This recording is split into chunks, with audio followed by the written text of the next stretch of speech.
നീണ്ടകരയിൽ കാണാതായ ഗൗതം കൃഷ്ണയ്ക്കായി ഉടൻ തെരച്ചിൽ ആരംഭിക്കും. മറൈൻ പോലീസ് സംഘം ശക്തികുളങ്ങര ഹാർബറിൽ നിന്ന് തിരിച്ചു.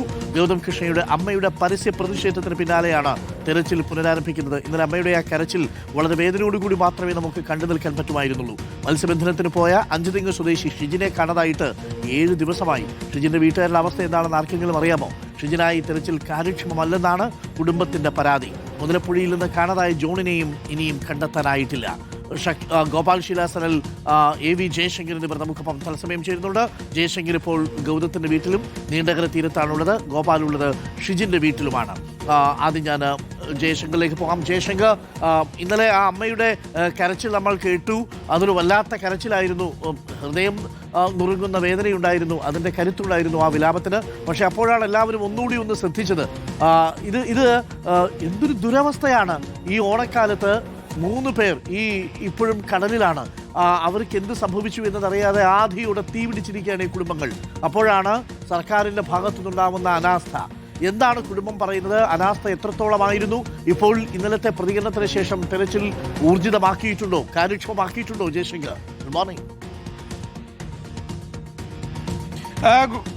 Good morning doctor Arun. എന്തായാലും നീണ്ടകരയിൽ ഗൗതമിന് വേണ്ടിയുള്ള തിരച്ചിൽ ഇതിനോടൊക്കെ തന്നെ ആരംഭിച്ചിട്ടുണ്ട്. ഈ മറൈൻ പോലീസിന്റെ ഷിപ്പ് കടലിലേക്ക് പോയിട്ടുണ്ട്. നമുക്ക് ആ ക്യാമറ ഒന്ന് അങ്ങോട്ടേക്ക് നമ്മുടെ വീഡിയോ ജേർണലിസ്റ്റ് വിനയരാജ് കാണിക്കും. അവിടെ അങ്ങ് ദൂരെ ഒരു ഷിപ്പ് കാണാം. അത് മറൈൻ പോലീസിന്റെ ഷിപ്പാണ്. ആ ഷിപ്പ് 7 മണിയോടുകൂടി 7:10 അങ്ങോട്ടേക്ക് തിരിച്ച് അവിടെ ഇതിനോടൊക്കെ തന്നെ കടലിൽ ഒരു പരിശോധന ആരംഭിച്ചിട്ടുണ്ട്.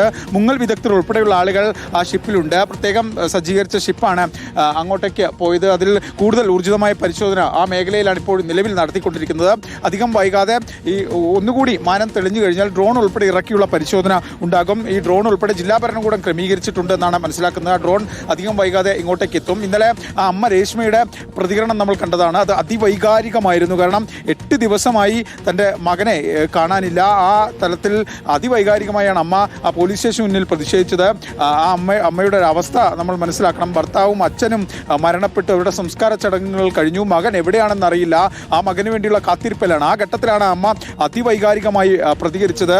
ആ ഒരു അമ്മയുടെ എല്ലാ രോദനവും അതിലുണ്ടായിരുന്നു. കോസ്റ്റൽ പോലീസ് സ്റ്റേഷനിൽ ഉന്നത ഉദ്യോഗസ്ഥരെത്തി വലിയ തോതിലുള്ള ചർച്ചയും ആ വിഷയവുമായി ബന്ധപ്പെട്ട് നടത്തി. എന്തായാലും റവന്യൂ അധികൃതർ ഉൾപ്പെടെ ഇവിടെ രാവിലെ തന്നെ എത്തിയിട്ടുണ്ട്. ജില്ലാ കളക്ടർ അധികം വൈകാതെ ഈ സംഭവ സ്ഥലത്തേക്ക് എത്തും. എന്തായാലും നീണ്ടകര വില്ലേജ് ഓഫീസർ ഇപ്പോൾ നമ്മോടൊപ്പം ചേരുന്നുണ്ട്. നമ്മൾ ഈ രാവിലെ തന്നെ തിരച്ചിൽ ആരംഭിച്ചിട്ടുണ്ട്. എന്തൊക്കെയാണ് ക്രമീകരണങ്ങൾ? നമ്മുടെ ഈ ഫിഷറീസിൻ്റെ നേതൃത്വത്തിൽ ഇപ്പോൾ തെരച്ചിൽ തുടങ്ങിയിട്ടുണ്ട്. അത് രാവിലെ തന്നെ തുടങ്ങിയിട്ടുണ്ട്. മറ്റ് ഡ്രോണിൻ്റെയൊക്കെ സംവിധാനങ്ങൾ ഉടനെ എത്തുമെന്നാണ് അറിയിച്ചിട്ടുള്ളത്. ഊർജിതമായ തെരച്ചിലായിരിക്കും. ഇന്നിപ്പോൾ എല്ലാ ഭാഗത്തും ഈ കല്ലിലൊക്കെ പാറയിലും വലിയ വലയിൽ കുടുങ്ങിയെന്നൊക്കെ പറയുന്നുണ്ട്. അപ്പോൾ ആ തരത്തിലുള്ള പരിശോധന കൂടി ഉണ്ടാവുമല്ലോ? തീർച്ചയായിട്ടും ഉണ്ടാവും.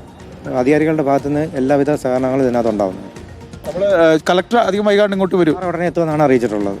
എന്തായാലും നീണ്ടകര വില്ലേജ് ഓഫീസറാണ് സംസാരിച്ചത്. റവന്യൂ ഉദ്യോഗസ്ഥർ ഉൾപ്പെടെ ഇവിടെ നിൽക്കുന്നുണ്ട്. ജില്ലാ കളക്ടർ അധികം വൈകാതെ സ്ഥലത്തേക്ക് എത്തും. എന്തായാലും ഇത്രയും ദിവസം ഒരു പേരിനൊരു തിരച്ചിൽ മാത്രമെന്നാണ് കുടുംബം ആക്ഷേപിച്ചത്. പക്ഷേ ഇന്ന് സംവിധാനങ്ങൾ ഉണർന്നിട്ടുണ്ട്. അത് സ്റ്റേഷന് മുന്നിൽ പ്രതിഷേധിച്ചതിന് പിന്നാലെയാണ് ഈ സംവിധാനങ്ങൾ ഉണർന്നത്. രാവിലെ തന്നെ ഊർജിതമായി ആ പോയിന്റിൽ, അപകടം നടന്ന പോയിന്റിൽ തിരച്ചിലുണ്ട്. കടൽ പ്രക്ഷുബ്ധമാണ് ഡോക്ടർ അരുൺ. വലിയ തോതിൽ തിരമാലകൾ ആഞ്ഞടിച്ച് വരുന്നുണ്ട്, വലിയ കാറ്റുണ്ട്.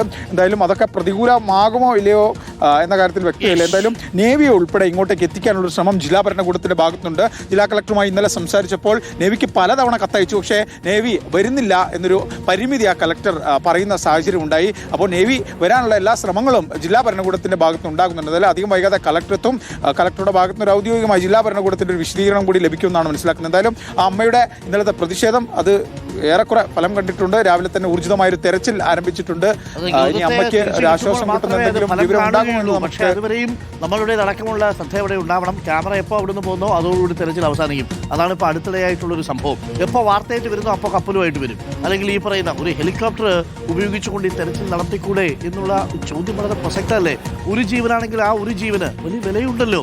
അത് ഏത് ജീവനാണെങ്കിലും, അത് നിങ്ങളുടെ മകൻ്റെ ജീവനാണെങ്കിലും അമ്മായിയപ്പൻ്റെ ജീവനാണെങ്കിലും എല്ലാ ജീവനും ഒരുപോലെയാണ്. കടൽ തീരത്ത് ജീവിക്കുന്ന ഒരു സാധാരണ മത്സ്യത്തൊഴിലാളിയുടെ മകൻ്റെ ജീവിതം പോലെ തന്നെയാണ് നാട്ടിലെ പ്രധാനപ്പെട്ട മനുഷ്യൻ്റെ അമ്മായിയപ്പനും ഉള്ളത്. 2 ജീവൻ്റെയും വില ഒരേപോലെയായി തന്നെ കാണാൻ നമ്മുടെ സംവിധാനത്തിന് കഴിയണം. അപ്പോൾ ഹെലികോപ്റ്റർ ഉപയോഗിച്ച് തെരച്ചിൽ നടത്തണം എന്ന് പറഞ്ഞാൽ നടത്താനുള്ള സംവിധാനം ഉണ്ടാവണം.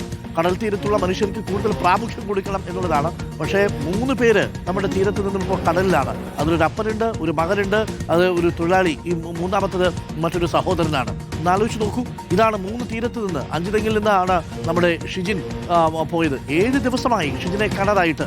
ഷിജിനായിട്ടുള്ള തെരച്ചിൽ കാര്യക്ഷമമല്ലെന്ന് കുടുംബത്തിന് പരാതിയുണ്ട്.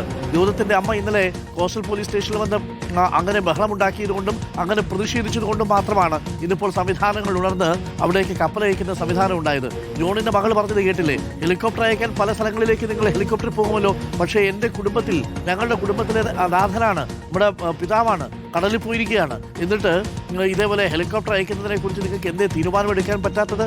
എവിടെയാണ് സാർ ഈ സിസ്റ്റം എന്നുള്ളതാണ് ചോദ്യം.